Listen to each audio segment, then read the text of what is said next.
राधे राधे। पितृपक्ष में यह प्रश्न बहुत ज्यादा आ रहा है कि पितृपक्ष में पितरों की पूजा के साथ साथ देवताओं की पूजा कैसे करें, करें या नहीं करें, भोग लगाएं या नहीं लगाएं, नित्य सेवा कैसे करें, और जो भोग हमने बनाया है घर पे वो अपने देवताओं को भोग लगाया जा सकता है या नहीं, पितरों का तर्पण कैसे किया जाता है। तो देखिए, यदि आपके घर में पितृ पूजा होती है और आप किसी ब्राह्मण के द्वारा ये पूजा कराते हैं, तो आपने देखा होगा कि ब्राह्मण देवता भी सबसे पहले विष्णु भगवान की पूजा कराते हैं। पहले देवता को जल चढ़ता है, तब जाके पितरों को जल चढ़ता है। तो हमारे घर में जो पितृपक्ष होता है उसमें देवता की पूजा जरूर होती है।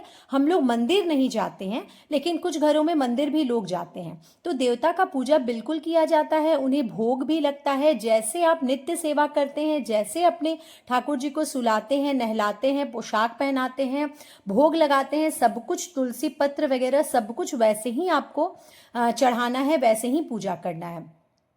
और जहाँ तक आती है पितरों की बात, तो उनके लिए एक अलग थाली तैयार किया जाता है जिसमें अलग से जौ, काला तिल और अक्षत, वाइट चंदन वगैरह यूज किया जाता है। वो आपके ब्राह्मण जो आते होंगे वो आपको जरूर बताएंगे। तो वैसे करके उनको पहले तर्पण दिया जाता है। और देवता की पूजा जैसे सुचारू रूप से आपके घर में चलती है वैसे चलती रहनी चाहिए।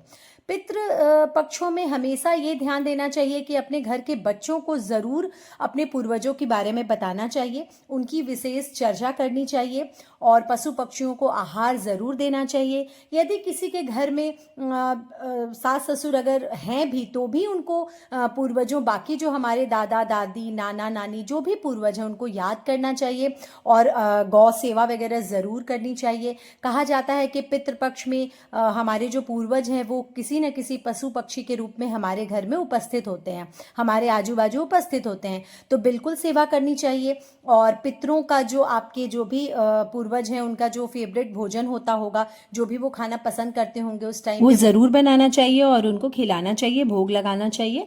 और अपने ठाकुर जी को भी आप भोग लगा सकते हैं, जो भी कुछ भी आप घर में बना रहे हो। तो इस प्रकार हमें पितृपक्ष में पितरों और देवताओं दोनों की पूजा करनी है और दोनों से हमें आशीर्वाद प्राप्त करनी है, क्योंकि पितृ हमारे देवताओं के बाद दूसरे देवता पितृ ही होते हैं। और अपने घर में बच्चों को भी यह सीख देनी है कि पितृ हमारे देवता हैं जिनका पूजा करना और उनके सामने दीपक जलाना बहुत आवश्यक